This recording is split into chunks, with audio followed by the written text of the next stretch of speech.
ఒకసారి ఒక దేశానికి, రష్యా దేశం నుండి కొంతమంది సైంటిస్టులు వెళ్ళారు. వాళ్ళందరూ కూడా బాటనీ అనే విభాగంలో రీసెర్చ్ చేసే సైంటిస్టులు అందరూ కూడా వృక్షాల మీద రీసెర్చ్ చేస్తూ ఉంటారు.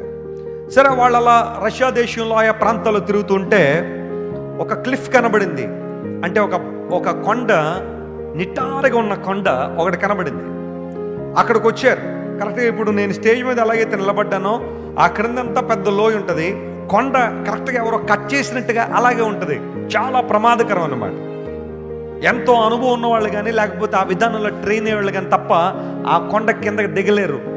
ఒకవేళ జారి పడ్డారంటే కింద పడిపోతారు. అలాంటి క్లిఫ్ ఒకటి కనబడితే వీళ్ళు దాని ఓరం నడుచుకుంటూ వస్తుంటే దూరంగా, అంటే ఆ క్లిఫ్కి కొన్ని అడుగుల దూరంలో ఒక మొక్క ఆ రాతిలోంచి మొలిచింది. వాళ్ళు అనుకున్నారు, ఇదేదో చాలా ప్రత్యేకమైన జాతికి సంబంధించిన మొక్క, దీని మీద మనం రీసెర్చ్ చేయాలి. తమ్ముడు, నువ్వు వెళ్ళి తీసుకురారా అన్నాడు. నేను పడిపోతే ఎవడ రెస్పాన్సిబిలిటీ, నేను వెళ్ళను. అలా 10 మంది ఉన్నారు కానీ ఎవడో వెళ్ళట్లేదు ఆ మొక్క తీసుకురావడానికి. అందరూ భయపడుతున్నారు. ఎందుకోసం? ఆ మొక్క మీద ఏదో రీసెర్చ్ తర్వాత విషయం, కానీ మేము పడ్డామంటే మా పిల్లలు ఏమైపోతారు, అనాథలు అయిపోతారు, మా వల్ల కాదని చెప్పి అందరూ తర్జన భర్జన పడుతున్నారు. ఎవరు తెస్తారా అని.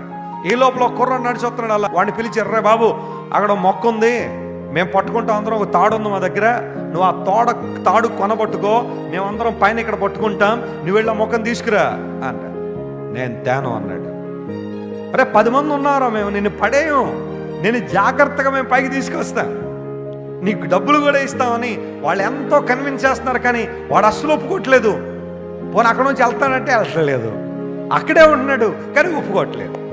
ఆఖరికి ఒకటి కనిపించింది, పోనీ మేమేం చేస్తే నువ్వు అది తెస్తావు చెప్పు అన్నాడు. ఏమిలా, అక్కడే మా డాడీ ఉన్నాడు, ఆ మూల అక్కడ పని చేసుకున్నాడు, మా డాడీ వచ్చి కనుక తాడు పట్టుకుంటే నేను తీసుకొస్తానన్నాడు. అవునా, పిలవండి రా వాళ్ళ నాన్న అంటే గవ్వ వెళ్ళి వాళ్ళ నాన్న పిలుచుకొచ్చారు. ఆయన సన్నగా పక్కగా గాలి ఎత్తి ఎగిరిపోయేలాగా ఉన్నాడు. ఆయన 120 కిలోమీటర్లో గనక గాలి వస్తే 160 కిలోమీటర్లు ఎగిరిపోయేలాగా ఉన్నాడు. ఆయన అలాంటి వాడు వచ్చాడు. వచ్చి రాగానే అంటున్నాడు, డాడీ ఇగో వీళ్ళు మొక్క కావాలంటున్నారు, తాడు పట్టుకో డాడీ, నేను కిందకి వెళ్ళి తీసుకొస్తాను అన్నాడు. వెంటనే ఆ బక్క డాడీ పట్టుకున్నాడు తాడు గట్టిగా. పట్టుకోగానే ఈయన వెళ్ళిపోయాడు కిందకి. వెళ్ళిపోయి ఆ మొక్క తుచ్చురు బయటకు వచ్చాడు. చాలా ధైర్యంతో ఉన్నాడు. వీళ్ళకి ఏం అర్థం కావట్లా, అసలు మా పర్సనాలిటీలు ఎలాగ ఉన్నాయి, మా స్థితిగతులు ఎలా ఉన్నాయి, 10 మంది పట్టుకుంటారన్నా కూడా వీడు వెళ్ళన్నాడు, వాళ్ళ డాడీ పట్టుకుంటే వెళ్ళిపోయాడు ఏంట్రా అని చెప్పి దగ్గర పిలిచాడు. ఏంట్రా, నీ డాడీ చూడ్డానికి చాలా బక్కగా ఉన్నాడు, బలహీనంగా ఉన్నాడు, అతడు తాడు వెళ్ళిపోయావంటే నాకు మీ ఎవరి మీద లేని కాన్ఫిడెన్స్ మా డాడీ మీద ఉందన్నాడు. దేవుడు నా మన స్తోత్రం కలనగాక. మీ ఎవరి మీద లేని కాన్ఫిడెన్స్ ఎవరి మీద ఉంది? మా డాడీ మీద ఉంది. ఆయన చూడ్డానికి చిన్నగా ఉండొచ్చేమో కానీ ఆయన మాత్రం నన్ను ఎప్పుడు ఏం చేయడు, ఆయన వదిలిపెట్టడు. ఒకవేళ ఏదన్నా చిన్న జర్క్ వచ్చి చిన్న ప్రమాదం వస్తే మీరు ఎంతమంది పట్టుకుంటారు నాకైతే తెలియదు, కానీ మా డాడీ మాత్రం నాతో పాటు ఆయన కూడా దూకెత్తాడేమో కానీ ఆయన మాత్రం నన్ను ఏం చేయడు, విడిచిపెట్టాడు. That's the confidence. ఒక కుమారునికి తన తండ్రి మీద ఉన్న కాన్ఫిడెన్స్ అదైతే, ఇప్పుడు నేను చెబుతున్నాను, మన పరలోకపు తండ్రి రష్యా దేశంలో ఉన్న బక్క డాడీ లాంటి కాదు, ఆయన బలిష్ఠుడైన దేవుడు. గట్టిగా చెప్పులు కూడా దేవుని మహిమపరచండి. He is the one who created heavens and earth. సర్వ ప్రపంచాన్ని కలుగు చేసిన దేవుడు ఆయన. సర్వము సృజించిన వాడు, తన మాటతో సమస్తాన్ని కలుగు చేసిన దేవుడు, ఉన్నతమైన దేవుడు, మన కోసం ప్రాణం పెట్టిన దేవుడు. ఎట్టి పరిస్థితులను ఆయన మనల్ని ఏం చేయడు, విడిచిపెట్టేవాడు కాదు. నమ్ము ప్రియ దేవుని బిడ్డ, దావీదు సంతానంలో పుట్టాడు అంటే వాగ్దానం నిలబెట్టుకుంటాడు.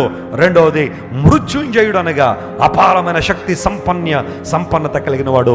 అలాంటి దేవుణ్ణి జ్ఞాపకం చేసుకోగలిగితే, అలాంటి దేవుణ్ణి స్మరించుకోగలిగితే నీ జీవితంలో ప్రతి కష్టము, ప్రతి ఇబ్బంది, ప్రతి వేదన, ప్రతి దుఃఖము, ప్రతి ఆందోళన, ఓటమి, వైఫల్యం నుండి దేవుడు ఈ ఉదయకాలసిన నిన్ను పైకి లేవనెత్తగలడు. ఇంకెంతకాలం దేవుణ్ణి మర్చిపోతా? కన్యక తన ఆభరణాలు మర్చున, పెండ్లి కుమార్తె తన వడ్డానను మర్చున, కానీ నా ప్రజలు లెక్కలేనని దినములు నన్ను నడిచిపోయారు. దేవుడు మర్చిపోవడం ద్వారా ఆయనకి ఏదో నష్టం వస్తుందని కాదు దేవుడు బాధపడుతుంది. ఆయన మర్చిపోయి నష్టపోతుంది నువ్వే, నేనే. అందులో కూడా దేవుడు అంటున్నాడు, కమ్ బ్యాక్ టు మీ.